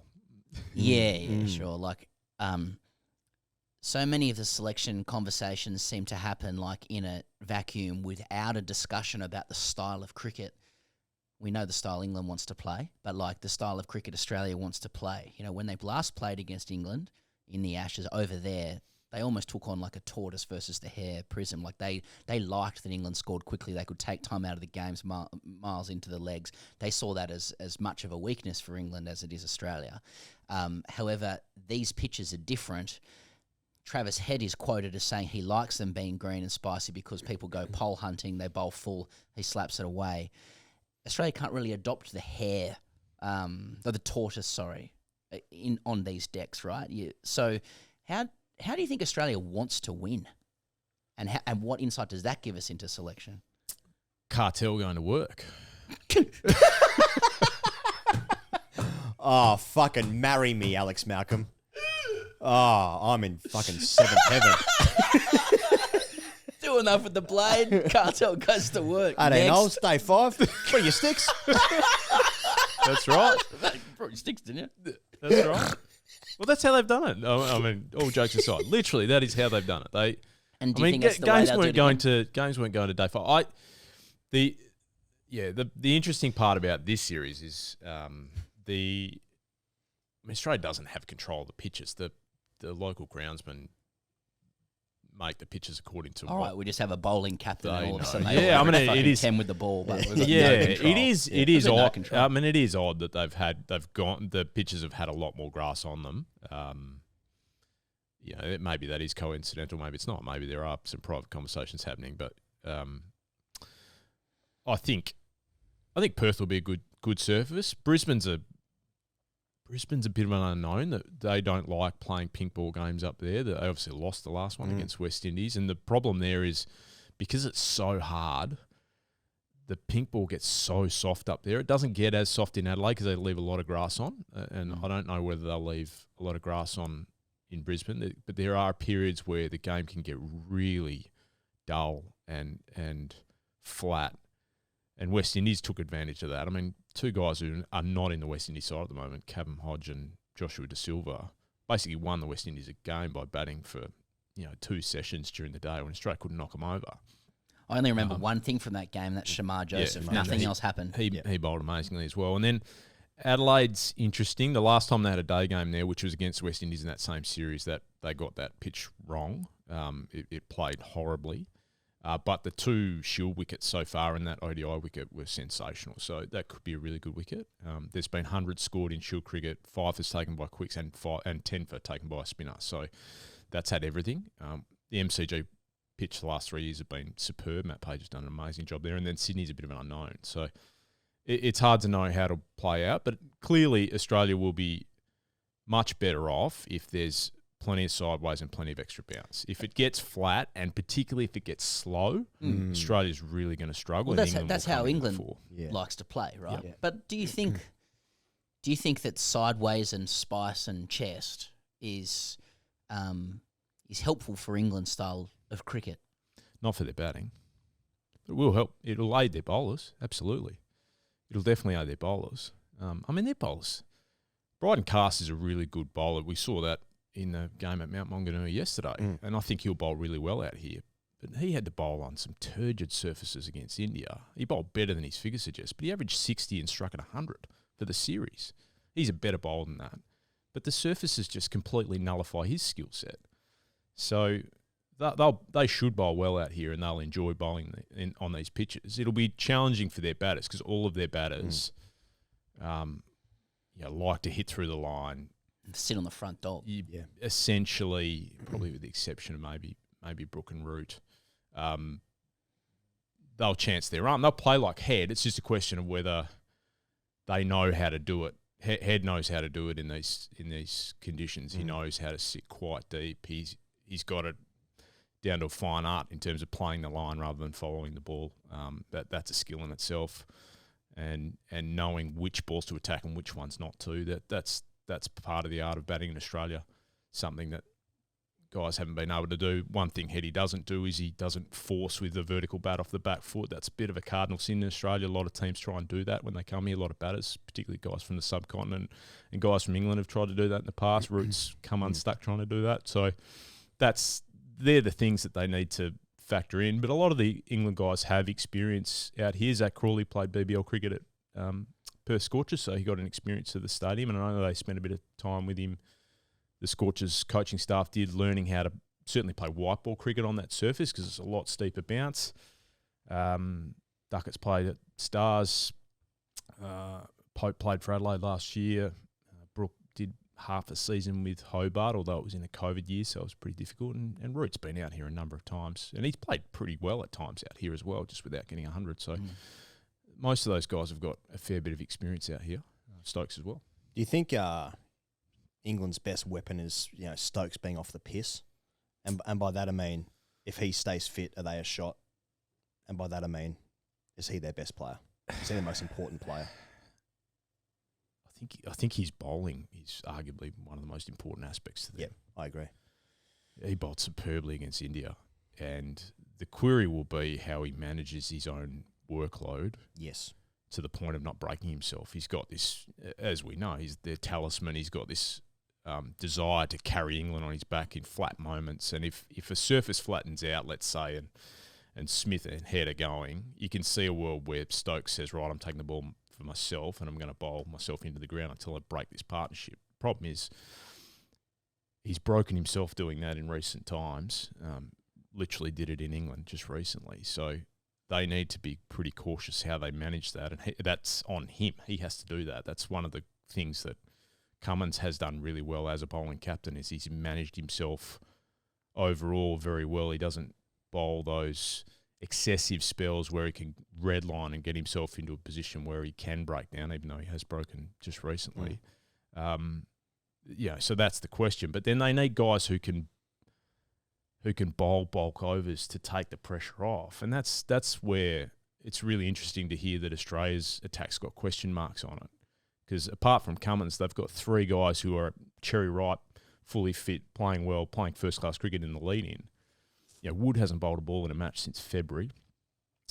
Archer's played 3 first-class games in 4 years. Atkinson missed 4 matches with a hamstring during the England summer. So they've got guys who aren't anywhere near as fit as Well, they've got Stark. Bashir to bowl the grunt overs, though, when you just need to... Yeah, I mean, he's coming out here. He played the A Tour last year for the Lions. Didn't have much success on that. So you know that there's it's really interesting to hear that England's got the more settled and arguably the stronger attack when Stark Hazelwood and Boland are flying at the moment. What do you make of the suggestion that England arrives with clarity? Like a settled side, a settled game plan. As opposed to Australia, who have these selection quandaries where there are domino effects everywhere, and that's before we even get to the question of how Australia likes to play. Do you think that England bring an advantage in that sense? England's got a settled top 7. Well, they've got 6 of their top 7 are settled, and there's one spot that's probably not, right? And that's the number 3. But they're not going to shuffle the deck, whereas Australia might shuffle the deck. So that's where the difference lies. And obviously they know how they want to play, but again, we've talked about conditions before. They're coming out to conditions that aren't going to suit them as much. And a good example, I think you guys have quoted it before, Shubman Gill didn't get past 31 last summer out here, and then he goes and has a 700-run series in England. So the conditions play a big part. But their attack, they don't know. I mean, they don't have a settled attack. Australia does. So yeah, I think there's equal parts question marks on both sides. I think both sides have got significant strengths. I think both sides have got significant weaknesses, and that's what makes it such a fascinating matchup. It's going to be interesting to see how both sides limit their weaknesses and enhance their strengths and match up against each other. That'll be the really interesting factor of the series. Jimmy Anderson was saying that England are lacking they sort of lack an attack leader, I don't think he was pointing to himself, genuinely. Do you think that hurts them in some way? They're like a banker. Yeah. But one could step up. I mean, Pakistan came out here without one, and Amir Jamal pops up and has an amazing series, nearly wins test matches for his country. No one knew anything about Shamar Joseph, and he came and bowled the house down as well in Australia. So one can pop up. But as we saw with India last year, you probably need more than one. Like Bumrah was out of this world, Superman times 2, but nothing was happening at the other end. He didn't get the support. And that's where the Australian fast bowlers complement each other so well. Very rarely does one dominate the game. The pressure is always sustained, and that's particularly when you throw a fit Green back into the mix. That's what happened in 2021-22. There was never a moment where there was any let up. Like they had the big 3 going, and then they also had a fourth or 3 of the big 4 basically, and then a fourth could come on and hit a hard length and be difficult to get away as well. So, and line is so important for the lineup in terms of being able to build pressure. He was missed so sorely in the last 3 games in the 23 Ashes away. Yeah. He bowls so well in these conditions. He bowls very well to England's left-handers in particular. He's got a great record against Stokes. So, yeah, they work as a combination better than some other teams have. Every team that's come out here has had great bowlers. It's just you got to sustain pressure, because if you don't, then if someone can't sustain pressure to Travis Head, he's just going to get away. The scoreboard's going to run on you. You just can't pull it back. So you need to sustain pressure at both ends. Just the last one from me. I think there'd be a lot of Aussies listening to the phony war or build up to these Ashes and noting the overall tonality of England's ascension, Australia's decline, and then looking at it against the results of both teams and going, these don't match right now. For a team so seemingly fragile, Australia wins a lot of games, particularly at home. And for a team so incredible, England seems to manage to snatch defeat from the jaws of victory owing to their style about as regularly as they win owing to the style. How much of the build-up do you think is like down to media types wanting to ensure that people are pumped up for it versus there being some kernel of truth to the idea that like England are a really good shot and Australia are in danger here? It's more a sociology question, isn't it, rather than an X's and O's question? I'm in here for X's and O's. Yeah. Like, are Australia as shit as it seems? They're definitely vulnerable. I mean, there's no doubt about that. I think two things can be true, right? They were vulnerable against Pakistan at home, West Indies at home, New Zealand away, India at home. They could have lost any of those series at key moments, but they always had someone who stood up, right? So it doesn't matter who's come out here. It doesn't matter whether it's England's Baz ballers or it's an enigmatic who knows what's going to come from a Pakistan side. They've been troubled every time over the last 2 years, but you should be troubled in a game of cricket. Absolutely. Are we saying that Australia are vulnerable as in they haven't won every game in a canter? I mean, this is what happens. No, but they've lost 3 games and they've won 11 since the last Ashes series in 2023. So they know how to win. They win under pressure. They know they've always got someone who stands up in those moments. They know how to play the conditions really well. But they're definitely vulnerable, and there might be a case where there could come a time where they've gone to the well too many times with their senior players, and the cliff is surely coming, particularly the older that fast bowling cartel gets. And of course, England are coming out here with more weapons probably than they ever have, certainly a better batting unit they've ever come out with, and excess pace, so that they can absolutely win at least 1, if not 2 test matches. But winning 3 is a huge ask in Australia. Not many teams have done it. No one's done it since 2010-11. Even when India won out here in the last 6 years, they only won 2 test matches both times. They got beaten pretty handsomely at one stage in both of those series and had some rain, which helped them at various stages as well. And Australia sort of shot themselves in the foot at various times in those series. So, yeah, all of that can be true. It can all be true, but certainly when you dig into the numbers and you put the context of the conditions around the place, the idea that Australia's the worst team in the last 15 years to play in an Ashes series is pretty ridiculous. Well, that's just clever. He's been clever, right, and he knows what he's doing. Alex Malcolm, it's always a pleasure, just on behalf of the listeners, and we will hopefully see you through the summer. My pleasure, guys. Thanks very much to Alex Malcolm, the safest pair of hands that TGC can provide to you, the people out there. Now, let's get into the real stuff here, Pezza, because AskTGC is brought to you by Smith Optics Australia.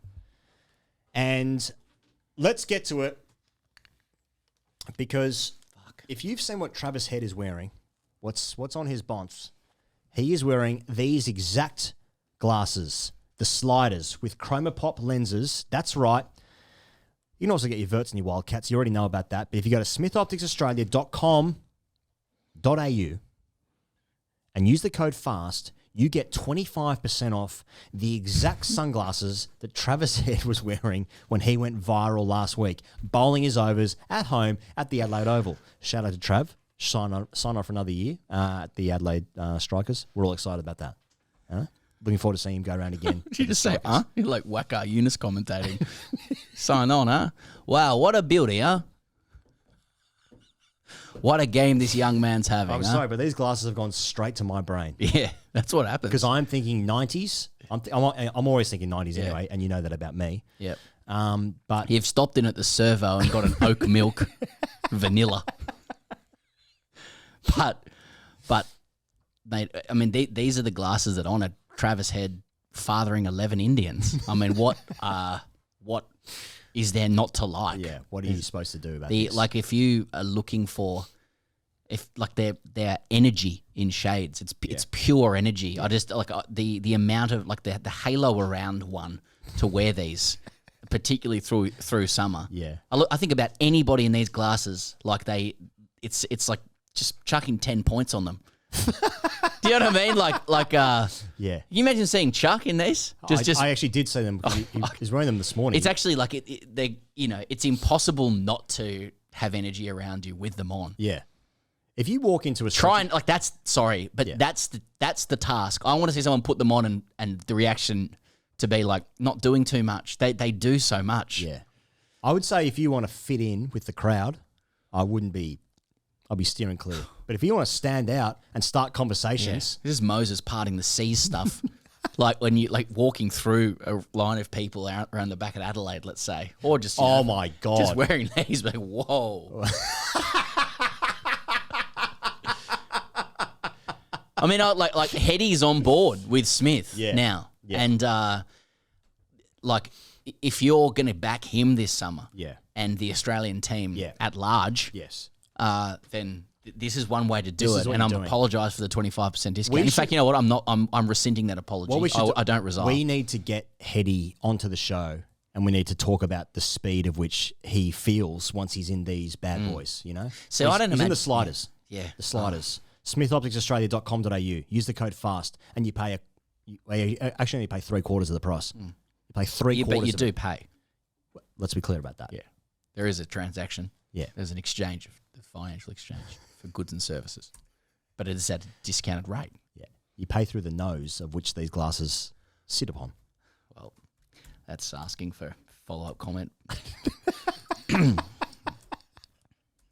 Thanks to Smith for getting around Australia's number 5 and indeed TGC. We actually should speak to Trav about the shades. We actually should do that. If selected. If selected. All right, Ask TGC. You can get in your question to the main pod by emailing hello@gradecricketer.com. Start the old subject there with hashtag AskTGC so I can find it, okay? I like to jump online or chuck the hashtag in just to help narrow down and filter. I can find it. Yeah. We used to do that and used to say like it was the Gospel Coalition, TGC. Quite a lot of biblical questions read out early days. I see. hello@gradecricketer.com if you want your question answered. Now, Matt wrote in, Pezza, and he said, "Hi, boys. Vis-a-vis ice hockey, the last time I wrote an hashtag AskTGC involved my beautiful American miso soup from Minnesota, the hockey state. You might recall this, Pezza, as I go on. It might be one for TGC Raw, but he's written in via the email for this show. Now, that time, cricket ruined a threesome the night of the 2023 ODI World Cup final. Yes, I remember. Cricket ruined it, not my anxiety. My Wi-Fi password is now TravisHead137. I like cricket. Things have gone from strength to strength with this young lady, and as a big hockey fan herself, she has gotten me into the NHL. Hockey and cricket met one evening in dream form.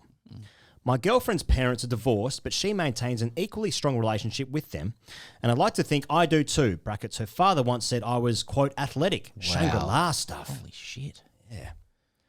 Despite my supposedly harmonious standing with both parents, I was now on a frozen Minnesota lake conscripted into a family cricket match of unfathomable consequence. My girlfriend, her siblings, and myself were united on her mother's team, playing for a high-stakes prize, custody. Custody of what? Never made clear. My girlfriend is 33 and the youngest of 3, yet the atmosphere was deadly serious. This is a dream, by the way. Yep. There was an air of confidence among our team, as despite never playing cricket at any decent level, I grew up playing each summer for Lane Cove Cricket Club. That's my old club. None of her family would ever have touched a cricket bat. That confidence was not shared by me, however, as I was wearing ice skates as I stood at the icy crease. Suffice to say, I was immediately dismissed, I can't remember how, and the disdain, disappointment, and utter contempt directed at me by my girlfriend, her brother, and sister was visceral. I felt genuine helplessness and distress as I pleaded with them to understand that playing cricket on a frozen lake in ice skates was not something I should be expected to be particularly good at. I woke up with horrible anxiety, custody lost. What does this mean? Cheers. Oh, I mean, this is a beautiful metaphor, isn't it, for like marriage and future? Totally. Isn't it? Yeah. I mean, the symbol of his identity is his home game of cricket. Right. But he's meeting the family on their home deck on ice skates on a frozen lake in Minnesota, and he's trying to mix his identity with theirs with disastrous consequences. and no wonder he's anxious about it. This is custody. Now, I don't think it's necessarily custody of his partner or whatever. No. It might be of himself. It might be how he feels about himself as he mixes in with a Canadian family. You know, can I continue to be me while this is happening? Yeah. Minnesota, so. Well, that's home of Mighty Ducks. Right. Adam Banks. I mean, how difficult would it be to play backyard cricket on ice skates if you're not a natural skater on ice? On ice. So the surface, that is. Yes, thank you. Sorry, yeah. No, like I mean a backyard on grass, but I've been smoking meth and wearing ice skates now. I'm going to stab you with the ice skates as well. Why? Felt like it. Can you ice skate, Chuck? I wouldn't say I'm confident. I've done it. Yeah. Did you rollerblade beforehand? No, I never got into rollerblading. Yeah. Roller skating? No, neither one. Yeah, it wasn't really a thing in my circles. Mm-hmm. Can you ice skate? No.